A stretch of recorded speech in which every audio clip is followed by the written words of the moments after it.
Avant de commencer notre prière, prenons un moment pour nous immerger dans la parole de Dieu, puis nous prierons ensemble. Le passage de Matthieu 7, 21-23 déclare « Ce ne sont pas tous ceux qui me disent « Seigneur, Seigneur », qui entreront dans le royaume des cieux, mais celui-là seul qui fait la volonté de mon Père qui est dans les cieux. Plusieurs me diront en ce jour-là « Seigneur, Seigneur, n'avons-nous pas prophétisé par ton nom? N'avons-nous pas chassé des démons par ton nom? Et n'avons-nous pas fait beaucoup de miracles par ton nom? Alors je leur dirai ouvertement, je ne vous ai jamais connus. Éloignez-vous de moi, vous qui commettez l'iniquité. » Jésus ne s'adressait pas ici à des personnes étrangères à la foi. Il parlait à ceux qui étaient actifs, et même apparemment couronnés de succès dans leur ministère. Ces gens utilisaient son nom.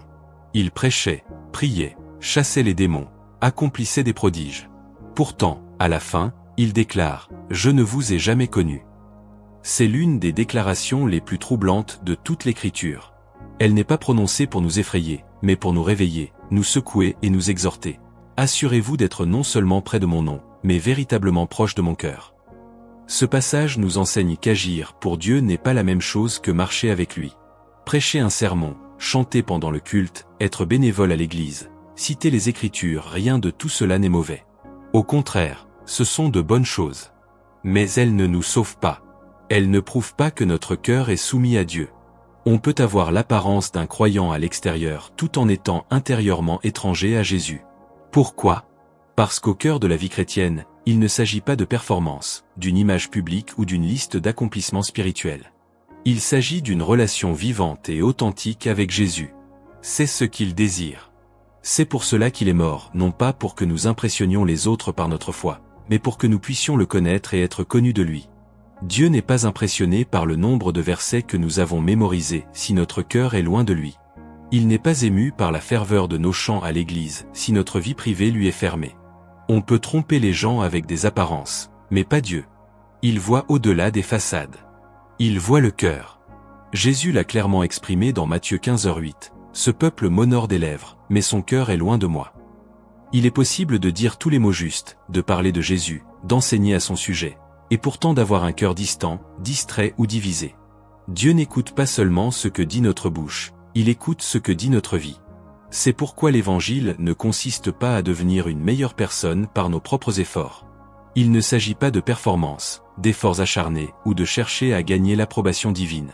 Il s'agit de se rendre à Dieu. Il s'agit de relation. Il s'agit d'amour. On ne nous demande pas de faire semblant jusqu'à ce que nous y parvenions.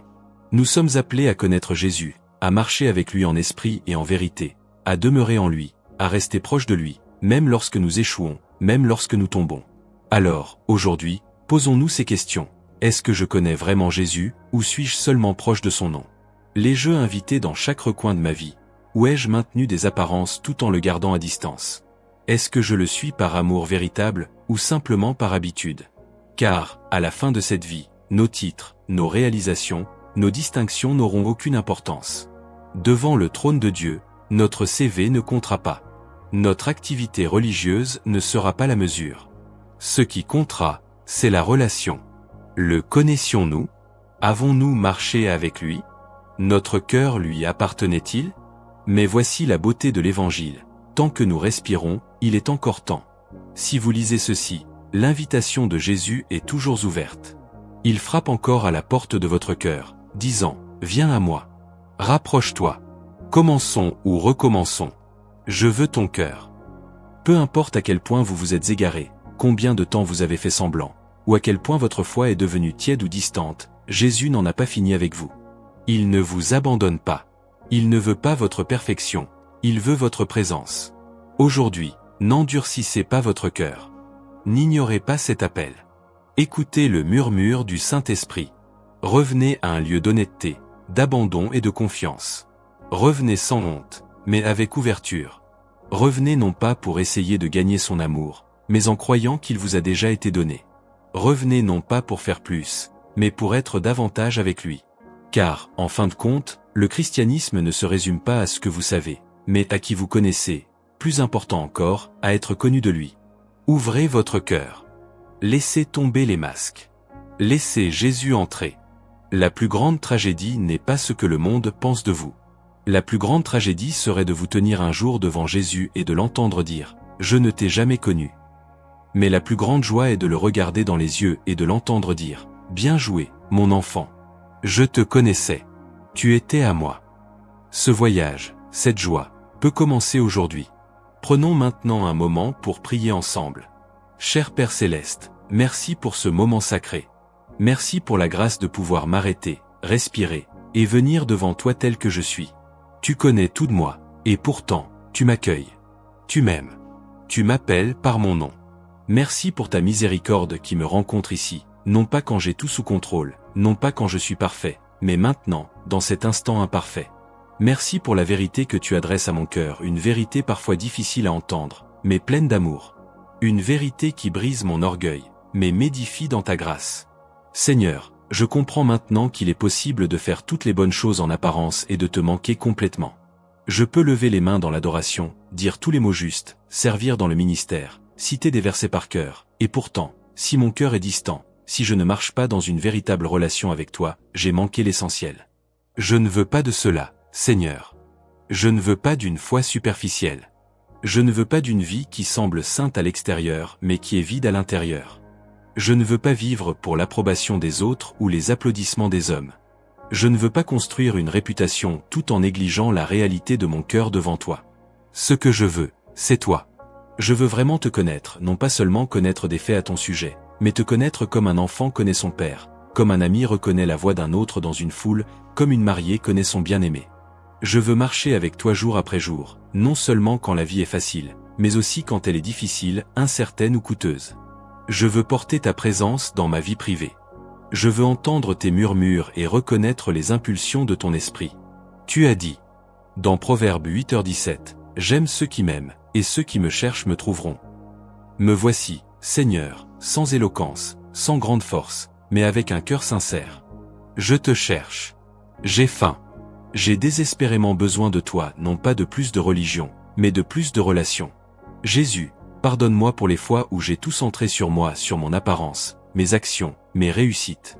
Pardonne-moi d'avoir laissé l'orgueil m'envahir, d'avoir performé au lieu de me reposer dans ta grâce. Pardonne-moi d'avoir recherché tes bénédictions plus que toi, qui est celui qui bénit. Pardonne-moi d'avoir cherché les tribunes au lieu de l'intimité avec toi. Pardonne-moi pour les moments où j'ai prononcé ton nom alors que mon cœur errait ailleurs. Je ne veux pas être un étranger pour toi lorsque je te verrai face à face. Je ne veux pas entendre que tu ne m'as jamais connu. Je veux vivre une vie qui proclame « J'ai marché avec Dieu. J'ai écouté. J'ai adoré. Je me suis abandonné. » Alors, Seigneur Jésus, je t'invite maintenant dans les lieux chaotiques, brisés et en croissance de mon cœur. Viens en être le centre. Viens être le Seigneur de ma vie, non seulement en nom, mais dans chaque décision, chaque motivation, chaque désir. Prends le volant. Façonne mes rêves. Purifie mes pensées. Corrige-moi quand je m'égare. Ramène-moi à la simplicité de te connaître. Aide-moi à construire une vraie relation avec toi, non pas basée sur l'émotion ou la routine, mais sur une intimité quotidienne. Apprends-moi à ouvrir ta parole et à la laisser me parler. Apprends-moi à prier, non pas avec de grands mots, mais avec un cœur soumis. Apprends-moi à t'écouter dans le silence. Apprends-moi à t'adorer quand personne ne regarde. Que mon amour pour toi s'approfondisse. Qu'il soit réel. Qu'il transparaisse dans ma manière de parler, de traiter les autres, de gérer la douleur, de réagir quand personne ne me voit. Que ma foi soit enracinée, inébranlable et authentique. Saint-Esprit, je te demande de rester près de moi. Sois le souffle dans mes poumons, la voix dans mon cœur. Garde mon âme sensible. Garde-moi humble devant le Seigneur. Détruis les murs que j'ai construits. Calme le bruit et réveille-moi de tout lieu où je suis devenu froid ou engourdi. Protège-moi de la dérive. Garde-moi d'une vie tiède. Fais de moi quelqu'un qui vit pleinement éveillé à ta présence, conscient de ta sainteté, mais en sécurité dans ton amour.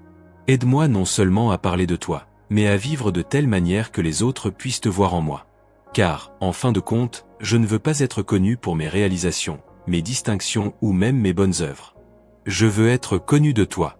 Je veux marcher si près de toi que ma vie devienne un reflet de ta bonté, un vaisseau de ta miséricorde. Et quand mon temps sur cette terre s'achèvera, et que je me tiendrai devant ton trône, tout ce que je veux entendre, c'est « Bien joué, mon bon et fidèle serviteur. Je te connaissais. Tu m'as suivi. Tu m'aimais. C'est ce à quoi j'aspire. C'est pour cela que je vis. Merci, Père, de m'avoir invité à cette relation. Merci de ne jamais m'avoir abandonné, même lorsque je me suis abandonné moi-même. Merci de m'avoir poursuivi lorsque j'errais. Merci de m'avoir corrigé lorsque je me suis égaré. Je te donne tout de moi aujourd'hui, Seigneur. Je dépose tout, ma fierté, mes peurs, ma honte, mes ambitions, ma confusion, mon passé, mon avenir.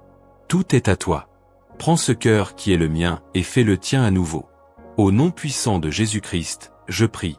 Amen. Si cette prière a touché votre cœur, veuillez écrire « Amen » en signe de foi. Je prie pour que toutes les bénédictions de cette prière reposent sur vous au nom de Jésus. Si vous avez besoin d'une prière spéciale, n'hésitez pas à nous le faire savoir dans les commentaires. Nous serions honorés de prier pour vous. Que la grâce et la paix de notre Seigneur Jésus-Christ soient toujours avec vous.